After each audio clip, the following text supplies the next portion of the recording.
Patriarchs and Prophets, chapter 11. The call of Abraham. After the dispersion from Babel, idolatry again became well nigh universal, and the Lord finally left the hardened transgressors to follow their evil ways, while he chose Abraham of the line of Shem and made him the keeper of his law for future generations.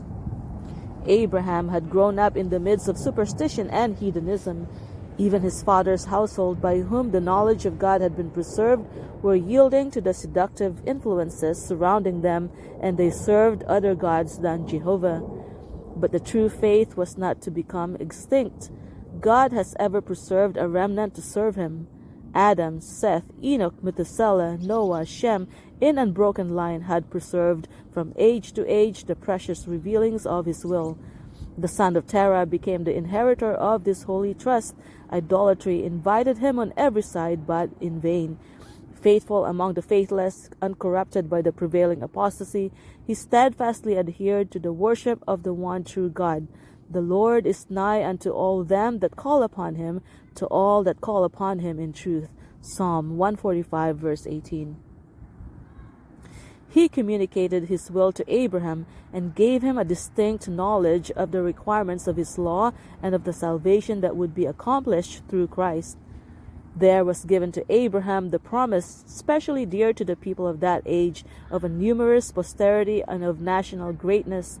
I will make of thee a great nation, and I will bless thee, and make thy name great, and thou shalt be a blessing. And to this was added the assurance, precious above every other, to the inheritor of faith, that of his line the Redeemer of the world should come. In thee shall all families of the earth be blessed.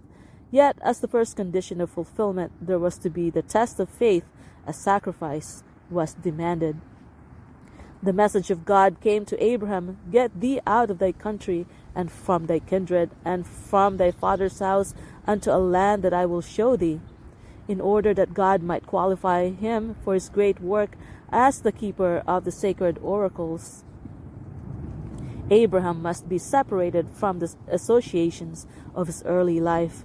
The influence of kindred and friends would interfere with the training which the Lord purposed to give his servant. Now that Abraham was in a special sense connected with heaven, he must dwell among strangers. His character must be peculiar, differing from all the world. He could not even explain his course of action so as to be understood by his friends.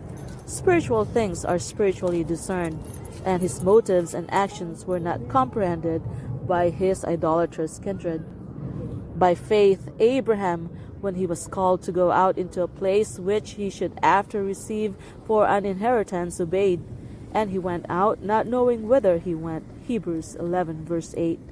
Abraham's unquestioning obedience is one of the most striking evidences of faith to be found in the Bible. To him, faith was the substance of things hoped for, the evidence of things not seen. Verse 1. Relying upon the divine promise without the least outward assurance of its fulfillment, he abandoned home and kindred and native land and went forth he knew not whither, to follow where God should lead. By faith he became a sojourner in the land of promise, as in a land not his own, dwelling in tents with Isaac and Jacob, the heirs with him of the same promise. Hebrews 11, verse 9. It was no light test that was thus brought upon Abraham, no small sacrifice that was required of him. There were strong ties to bind him to his country, his kindred, and his home. But he did not hesitate to obey the call. He had no question to ask concerning the land of promise, whether the soil was fertile and the climate healthful, whether the country afforded agreeable surroundings and would afford opportunities for amassing wealth. God has spoken, and his servant must obey. The happiest place on earth for him was the place where God would have him to be.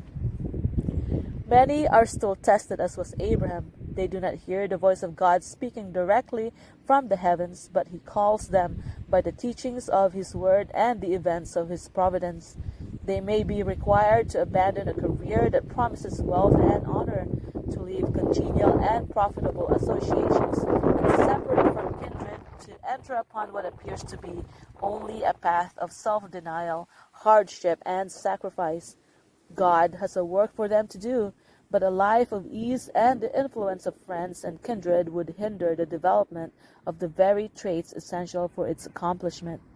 He calls them away from human influences and aid and leads them to feel the need of his help and to depend upon him alone that he may reveal himself to them. Who is ready at the call of providence to renounce cherished plans and familiar associations?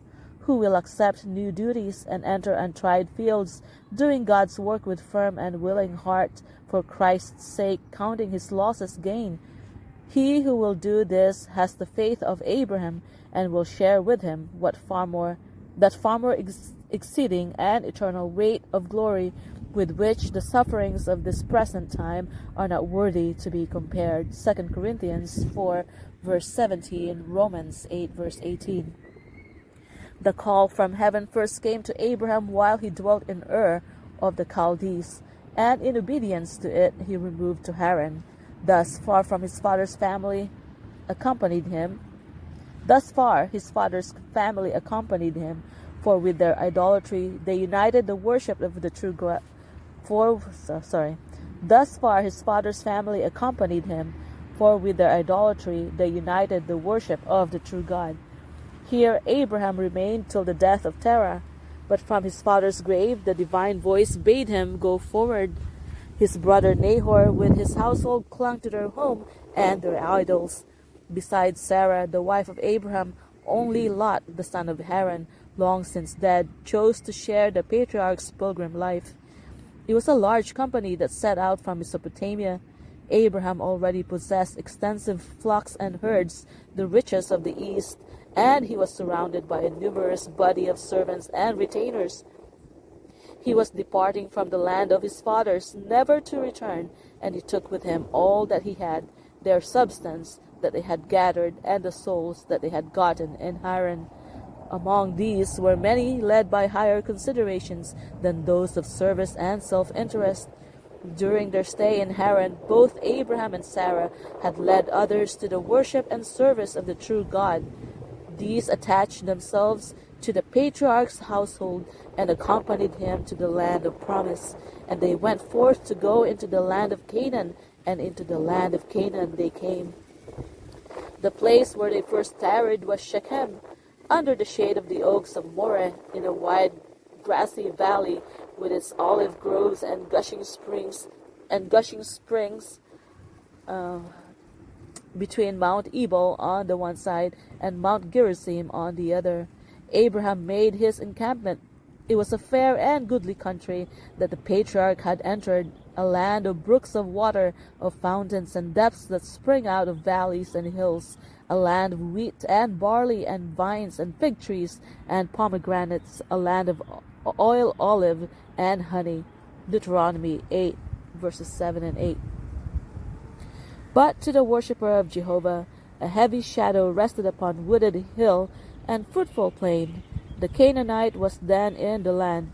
Abraham had reached the goal of his hopes, to find a country occupied by an alien race and overspread with idolatry. In the groves were set up the altars of false gods, and human sacrifices were offered upon the neighboring heights. While he clung to the divine promise, it was not without distressful forebodings that he pitched his tent. Then the Lord appeared unto Abram and said, Unto thy seed will I give this land. His faith was strengthened by the assurance that the divine presence was with him, and he was not left to the mercy of the wicked. And there builded he an altar unto the Lord, who appeared unto him. Still a wayfarer, he soon removed to a spot near Bethel, and again erected an altar and called upon the name of the Lord. Abraham, the friend of God, set us an example. He was a life of prayer.